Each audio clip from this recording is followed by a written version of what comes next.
नमस्कार, मैं अभिषेक श्रीवास्तव और आप देख रहे हैं लोकनाथ। आइए डालते हैं आज की खास खबर पर नजर। ग्वालियर कलेक्ट्रेट में प्रभारी मंत्री तुलसी सिलावट की अध्यक्षता में आयोजित समीक्षा बैठक में केंद्रीय मंत्री ज्योतिरादित्य सिंधिया, ऊर्जा मंत्री प्रद्युम्न सिंह तोमर, नारायण सिंह कुशवाहा, कांग्रेस सांसद अशोक सिंह, महापौर शोभा सिकरवार और कांग्रेस विधायक सुरेश राजे मौजूद रहे। बैठक में रेलवे स्टेशन निर्माण, एलिवेटेड रोड निर्माण सहित शहर के विकास के 13 मुद्दों पर मंथन हुआ। सिंधिया ने रेलवे स्टेशन पर पार्किंग और दिव्यांगों की सुविधा के सुझावों को महत्वपूर्ण बताया। 4500 करोड़ के ग्रीनफील्ड एक्सप्रेस वे का काम दिसंबर में शुरू होगा, जिससे आगरा ग्वालियर सफर 50 मिनट का रह जाएगा। चंबल से पानी लाने की 1900 करोड़ की योजना, western bypass, multi level parking, Ambedkar Dham, GRMC का कायाकल्प और लक्ष्मीगंज सब्जी मंडी के आधुनिकीकरण पर भी चर्चा हुई। सड़कों की बदहाल स्थिति पर सिंधिया ने सुधार के निर्देश दिए।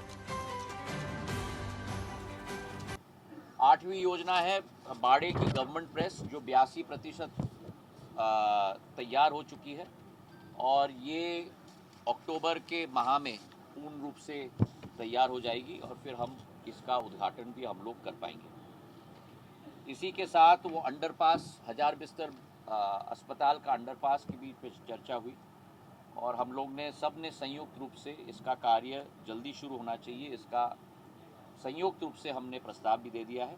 प्रस्ताव प्रभारी मंत्री जी को दिया जाएगा। जो सुएज का कार्य है वो नगर निगम करेगी और इसका कार्य भी अगले 15-20 दिन में हम लोग शुरू करने के लिए कटिबद्ध हैं। इसी के साथ जो ग्वालियर शहर के लिए 4 एंट्री गेट्स मैंने बनवाए थे, इसमें से केवल एक गेट पेंडिंग है और वो है किला गेट। वो किला गेट नवंबर के पहले हफ्ते तक पूरी तरह से तैयार हो जाएगा। तो जो भी व्यक्ति ग्वालियर में अब प्रवेश करेगा, सुंदरता के साथ, ग्वालियर के इतिहास और संस्कृति के साथ उसका परिचय होगा। 11वीं योजना है हमारी अंबेडकर स्मारक और कल मैंने 84 में संपूर्ण निरीक्षण किया, करीब 1 घंटे का। इसमें कई प्रस्ताव आगे आए हैं जो आपके समक्ष में रखना चाहता हूँ। पहला कि हमारी डिजिटल लाइब्रेरी के लिए एक ही कमरा रखा गया था। प्रस्ताव आया है कि एक अतिरिक्त कमरा, कक्ष डिजिटल लाइब्रेरी में हम लोग उसका संगम करें ताकि डिजिटल लाइब्रेरी की कैपेसिटी 100 बच्चों तक हम लोग बढ़ा पाएँ। दूसरा, बाबा साहब की मूर्ति जो अभी अंदर के कोर्टयार्ड में बनाने का प्रस्ताव रखा था, सभी का वहाँ मत था कि बाबा साहब की मूर्ति हमें बाहर लगानी चाहिए ताकि हम सब उनके समक्ष नतमस्तक हो पाएँ, दर्शन कर पाएँ और फिर हम लोग अंबेडकर स्मारक में हम लोग प्रवेश कर पाएँ। तो हमने प्रस्ताव बनाया है कि 20 फुट की मूर्ति बाहर ही लगनी चाहिए। तो वो प्रस्ताव भी आज हमने जिला प्रशासन को दे दिया है। और तीसरा, सबसे इम्पोर्टेंट, जो हमारा संग्रहालय है, वहाँ हमारी सोच है कि 5 कक्ष हैं, तो एक एक कक्ष बाबा साहब की उस जिंदगी के पहलू पर हम लोग केंद्रित करें। हमारे 5 भूमि हैं बाबा साहब के नाम पर: चैतन्य भूमि, जन्मभूमि, दीक्षा भूमि, महापरिनिर्वाण भूमि, शिक्षा भूमि। तो एक एक कमरे को उस थीम पर हम लोग बनाएंगे और एक विशेषज्ञ को लाएंगे उस संग्रहालय को अंतर्राष्ट्रीय स्तर का बनाने के लिए। मैं धन्यवाद अर्पित करना चाहता हूं मुख्यमंत्री मोहन यादव जी को। मेरे कहने पर उन्होंने द्वितीय किश्त इस अम्बेडकर स्मारक के लिए दिलवाया है 14 करोड़ की। कुल मिलाकर ये 25 करोड़ की योजना होगी जो बाबा साहब की स्मृति में बनाई जाएगी। और ये मुख्यमंत्री मोहन यादव जी की दूरदृष्टिकोण और उनका उद्गार है कि उन्होंने इतने जल्द ये राशि उपलब्ध करवाई। इससे एक हॉस्टल का बिल्डिंग भी बन रहा है और एक साउंड एंड लाइट शो, जैसे किले का साउंड एंड लाइट शो है, वैसे ही sound and light show Ambedkar स्मारक में भी बाबा साहब की स्मृति में बनाया जाएगा। आखिरी बात बाबा साहब अंबेडकर की स्मारक के बारे में कि हमने कहा है कि ये स्थायी साधन तो 25 करोड़ का बन जाएगा, इसका मैनेजमेंट कौन देखेगा, इसमें कार्य पद्धति क्या होगी।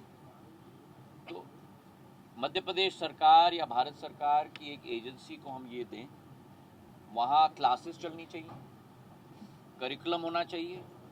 और मैं तो ये सोचता हूँ कि हमारे प्रदेश के विश्वविद्यालयों के साथ टाई अप होना चाहिए कि जो व्यक्ति वहाँ जाके शोध करे, अनुसंधान करे, बाबा साहब की सीख सीखे 15 दिन का या 1 महीने का कोर्स करे, उसको थोड़ा कुछ सर्टिफिकेट भी जीवाजी यूनिवर्सिटी या कोई और भी यूनिवर्सिटी के द्वारा प्रदान किया जाना चाहिए। तो कलेक्टर साहब को हमने प्रस्ताव भी दिया है और इस पर वो कार्य भी करेंगे और फिर अगले बैठक पे इस पर हम लोग चर्चा करेंगे कि एक बार वो इमारत बन जाए तो वो एक जीवित इमारत होनी चाहिए।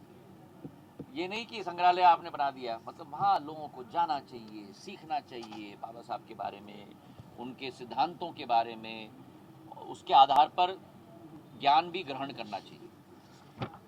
तो ये 12वीं योजना है। इसके अलावा 4-5 मुद्दों पर हमारी चर्चा हुई।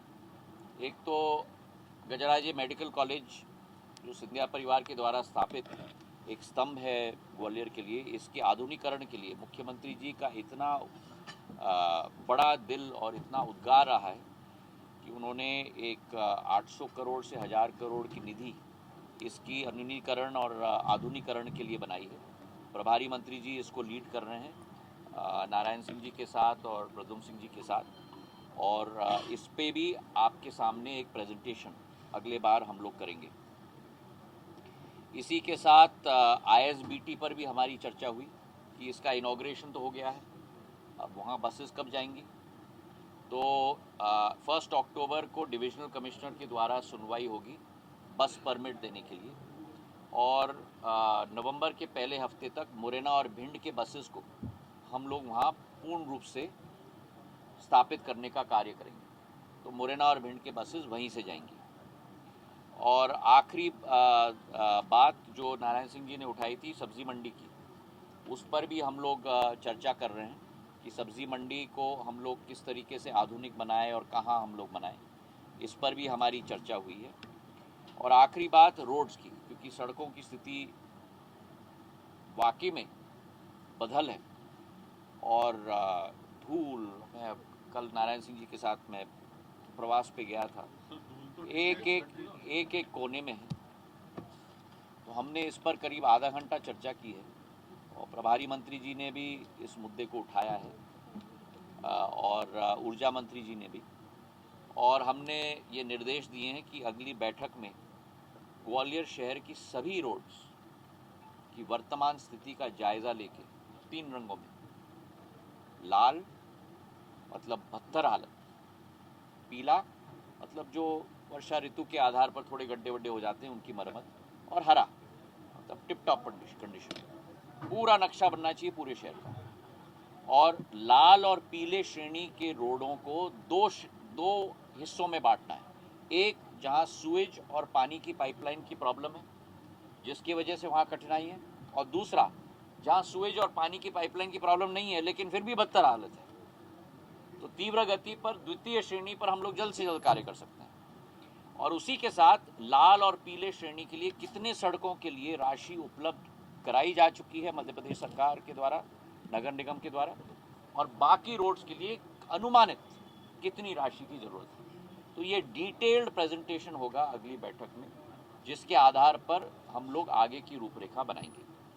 तो इन सारे मुद्दों पर आज करीब 18-20 मुद्दों पर, ग्वालियर के विकास के साथ जुड़े हुए मुद्दे पर हमारी चर्चा हुई है।